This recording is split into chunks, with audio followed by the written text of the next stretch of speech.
Rindu menikmati sabda Tuhan dalam kehidupan kami, terlebih pada pagi hari ini, oleh karena pimpinan penyertaan Tuhan, sehingga kami bisa bersama-sama berada di tempat ini dengan satu tujuan untuk memuji Tuhan.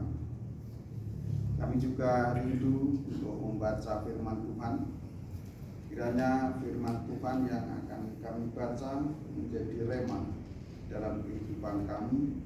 Tuhan memberkati kami dengan pengertian, dengan segala kekurangan, kelemahan kami, dengan Roh Kudus yang menolong. Terpujilah nama Tuhan. Di dalam nama Tuhan Yesus Kristus kami berdoa dan mengucap syukur. Haleluya. Amin. Amin. Salam. Salam. Puji Tuhan.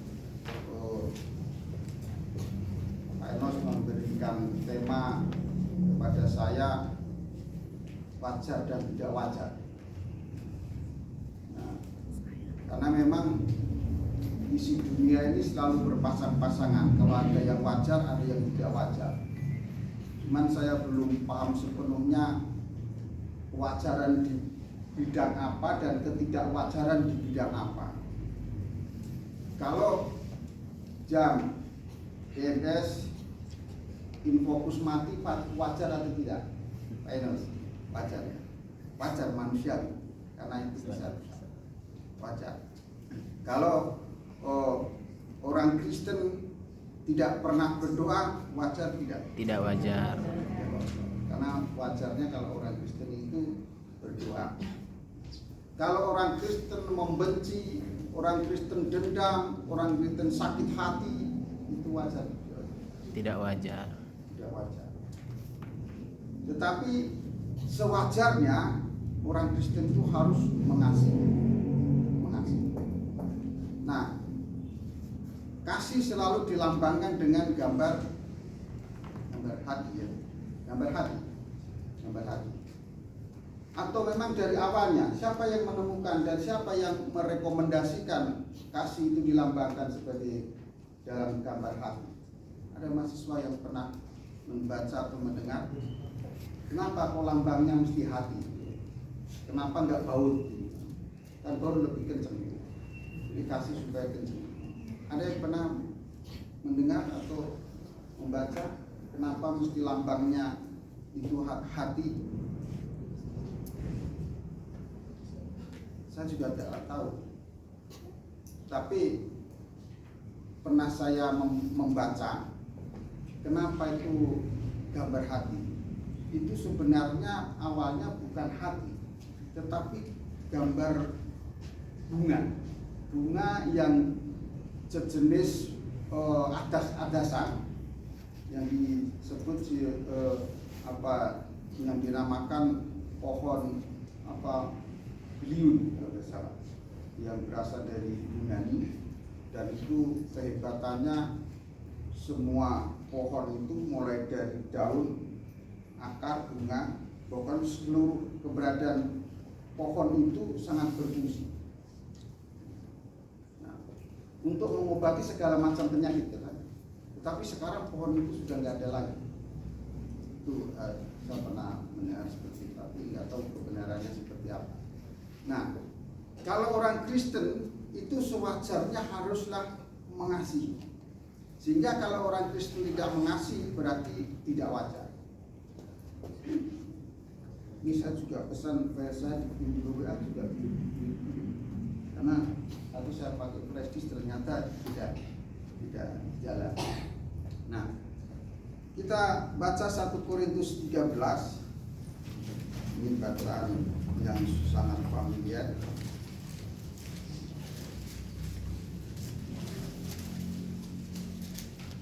1 Korintus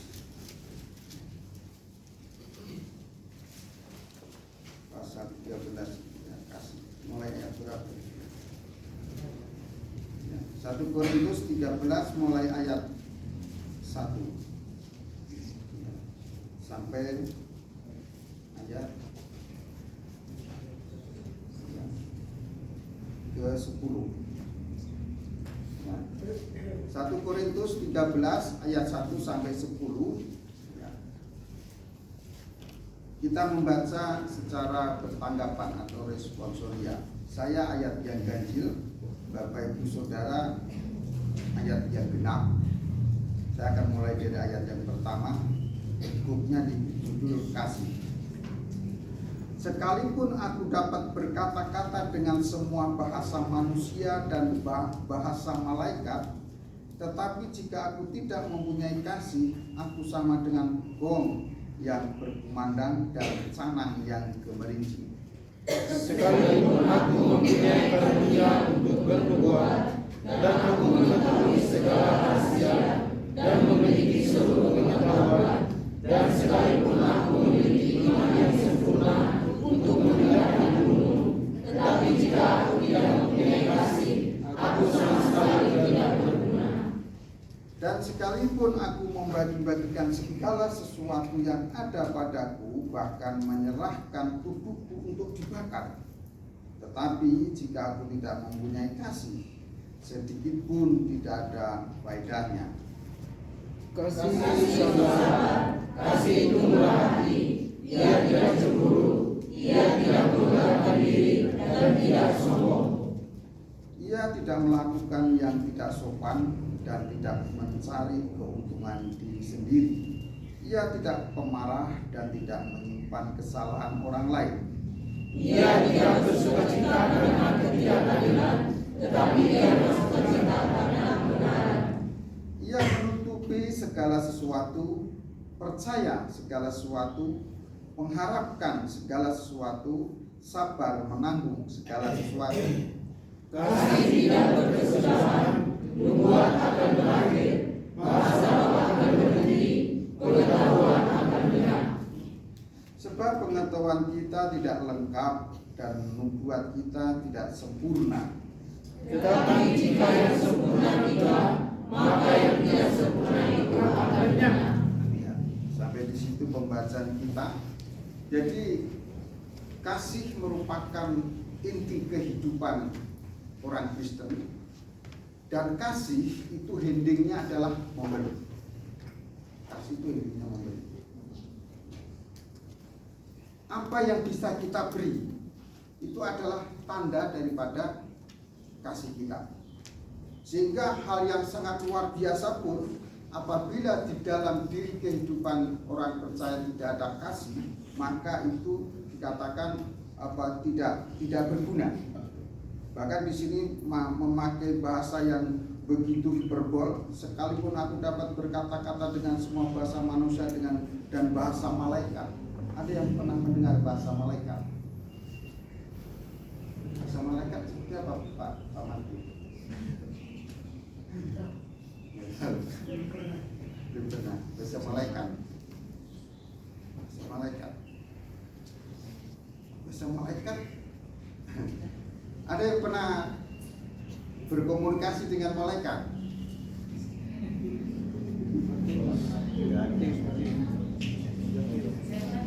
Ya, setan. Komunikasi dengan setan. Mungkin ya bahasanya hampir sama, mungkin malaikat dengan setan. Karena setan kan tadinya malaikat juga itu. Itu bahasanya bahasa suku malaikat.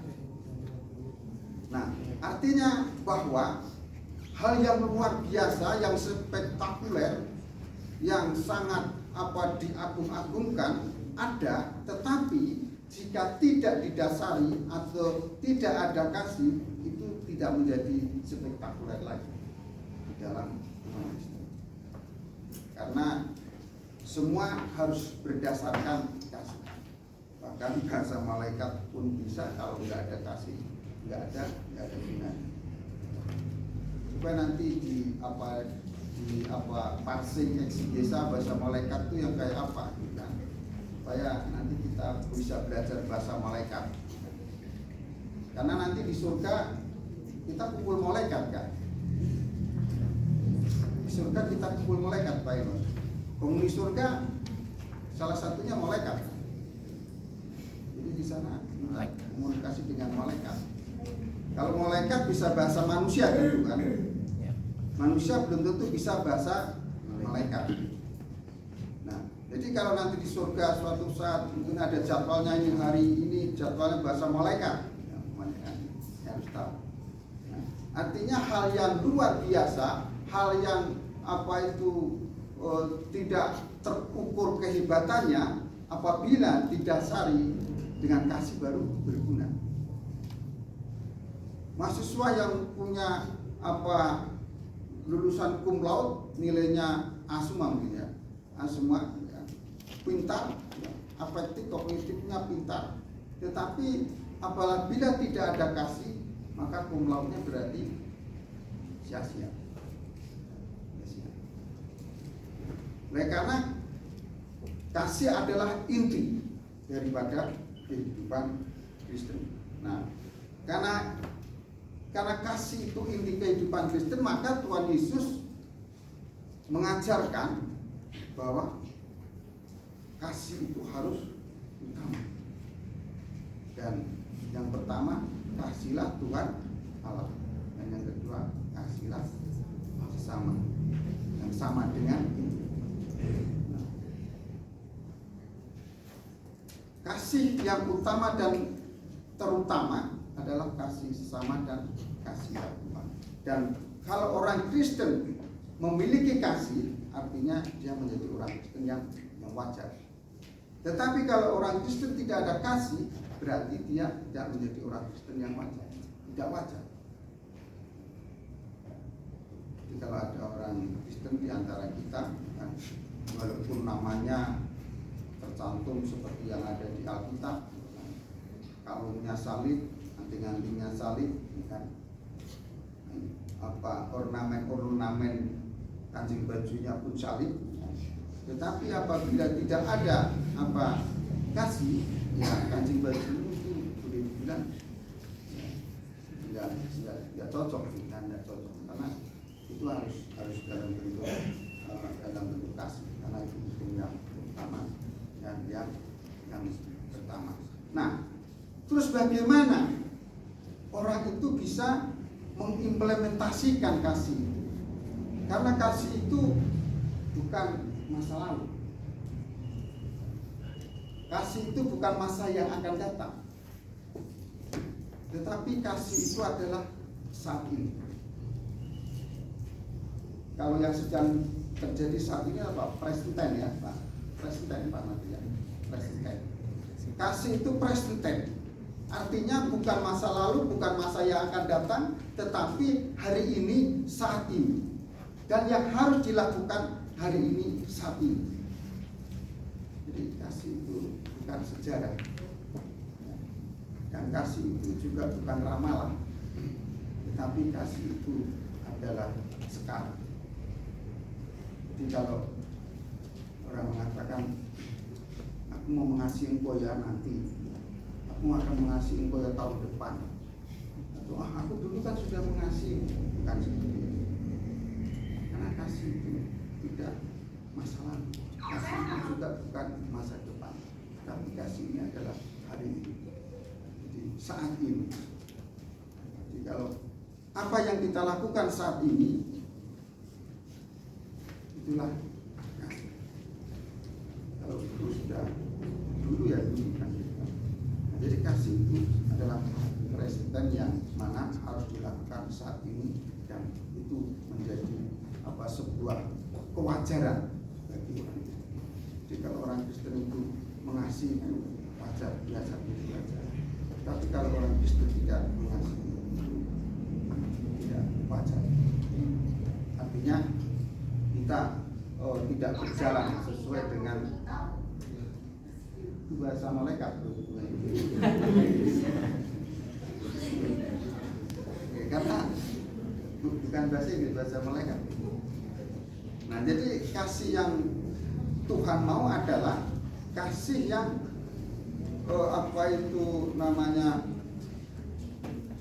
kasih yang konsisten, bahkan kasih yang bukan hanya konsisten tapi progresif, kasih yang terus maju, terus berjalan. Jadi, oleh karena itu ketika seseorang mengatakan aku mengasihi kamu masa lalu, kemarin atau dulu aku sudah mengasihimu,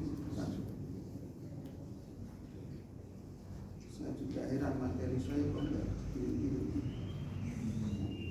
Nah, jadi dikatakan bahwa karunia apapun bisa kita punya.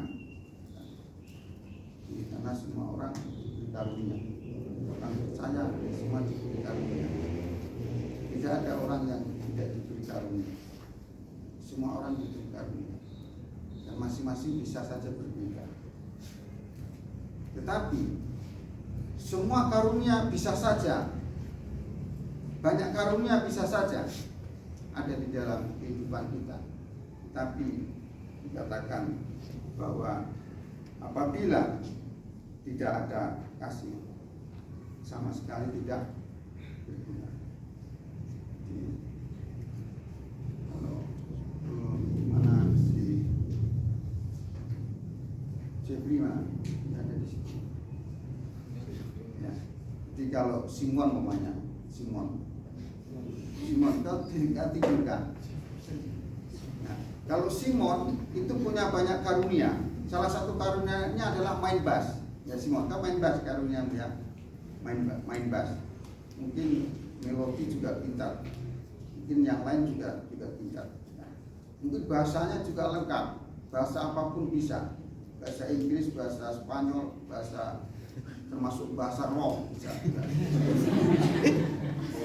Tetapi apabila tidak ada kasih, dikatakan di sini tidak berguna. Nah, itu yang menjadi kewajaran bagi orang Kristen. Sehingga kalau Kristus mengajarkan kasihlah Tuhan Allahmu dan kasihlah sesamamu, itu adalah perintah yang wajar. Karena kadang-kadang Tuhan Yesus memberikan perintah atau memberikan instruksi, kadang-kadang ada yang tidak wajar bagi kita semua. Salah satu contoh, ketika ada orang diajak Tuhan, mari ikutlah aku. Ya salah seorang menjawab, Tuhan aku mau ikut engkau, tapi aku permisi dulu. Aku mau menguburkan orang tua aku dulu yang meninggal. Apa jawaban Tuhan Yesus? Dialah orang mati, menguburkan orang mati. Itu jawaban wajar enggak?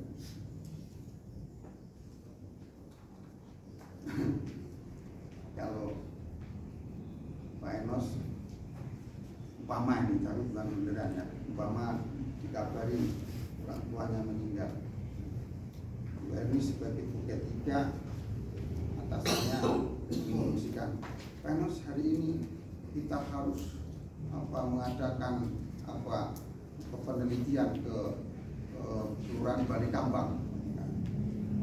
Supaya Enos katakan tuh, tapi izin kan, karena saya mau pulang dulu. Nanti setelah saya selesai mengumpulkan orang tua saya mau datang lagi. Kaji katakan, nggak usah pulang, iyalah orang mati yang mengumpulkan ayahmu. Kira seperti apa perasaan? Ada kadang-kadang perintah Tuhan Yesus yang bagi kita itu tidak wajar. Tidak wajar. Padahal sebenarnya itu wajar. Kalau dimaknai wajar. Karena apa? Memang mengumpulkan orang mati itu kewajiban. Harus. Apalagi adat Yahudi. Kalau ada orang meninggal, anaknya tidak mengurus, tidak mengumpulkan, wah, bisa hukuman berat. Tapi kenapa Tuhan Yesus? Artinya apa? Artinya di dalam kehidupan kita ini banyak hal-hal yang penting. Banyak sekali yang penting.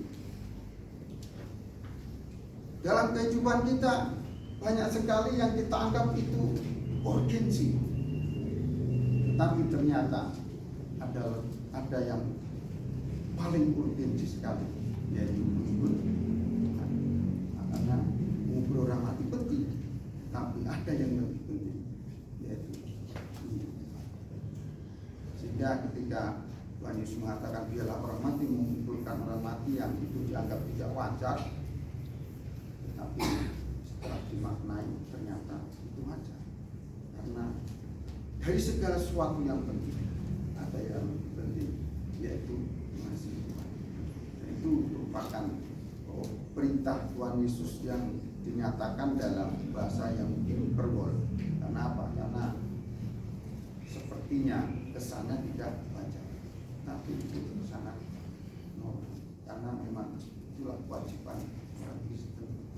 percaya bahwa banyak hal yang penting dalam kehidupan kita, tetapi ada yang paling penting, yaitu mengikut Tuhan. Walaupun dalam kenyataan kehidupan sehari-hari di masyarakat, di dunia yang kita tempati ini, sering belum terjadi seperti itu. Belum terjadi bahwa mengikut Tuhan itu yang terutama dan utama. Masih banyak di tengah-tengah kehidupan kita ini yang menomorsekiankan Tuhan. Tetapi itulah ini. Tak satu hal yang paling penting bagi kita adalah kasihlah Tuhan Allah dan kasihlah sesama. Karena itulah hukum yang tidak bisa dikotak-atik, yang tidak bisa ditawar-tawar. Itu harus menjadi perilaku kehidupan kita sebagai umat Tuhan yang orang percaya. Sejauh mana kita sudah bisa melakukan itu, karena kasih itu esensinya adalah seperti yang Tuhan Yesus lakukan. Dia mengasihi umat manusia sehingga dia memberi yang terbaik, yaitu nyawanya. Dan itulah pengorbanan Tuhan sehingga akhirnya melayakkan kita untuk menjadi anak-anak Tuhan.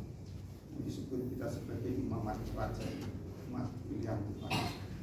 Umat pilihan Tuhan bukan Israel. Dan sekarang lagi konflik dengan mana itu? Konfliknya dengan Palestina atau dengan Hamas? Hamas. Konflik Israel itu dengan Hamas atau dengan Palestina? Hamas. Yang direbutkan Palestina. Ya, seserah urusan mereka. Karena Palestina memang belum diakui sebagai negara. Jadi tidak bisa juga diakui ke Dewan Pengadilan Dunia untuk minta diadili. Karena belum negara yang sudah bisa mengajukan tolong saya ini diadili yang sudah dalam ya. Jadi itulah yang bisa saya sampaikan, bahwa dalam kehidupan kita ada yang sangat penting dari yang paling penting, yaitu mengikuti Tuhan dan mengasihi serta sesama. Dan Tuhan berkati kita semua dan salam.